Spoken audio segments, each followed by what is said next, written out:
Fshati turistik i Dardhës do të përfitojë së shpejti disa projekte të reja zhvillimi, të cilat synojnë të rrisin ofertën turistike dhe të shtojnë aktivitetet argëtuese për vizitorët. Lajmi është bërë i ditur nga kryetari i Bashkisë së Korçës, Sotiraq Filo, sipas të cilit ndërhyrjet do të realizohen në bashkëpunim me donatorë ndërkombëtar dhe institucione vendase. Një nga projektet kryesore është rikonstruksioni i godinës së pleqësisë së fshatit, i cili do të financohet me fondet e IPA dhe Bashkimit Evropian.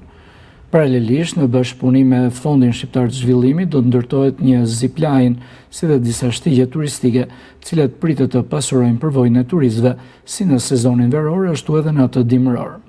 Dardha ka tashmë një profil të qartë turistik. Këto projekte do ta bëjnë edhe më të rrejtëse për vizitorët që frekuentojnë gjatë gjithë vitit. Me këto investime, Bashkia e Korçës synon të forcojë pozicionin e Dardhës si një nga destinacionet malore më të preferuara në juglindje të Shqipërisë.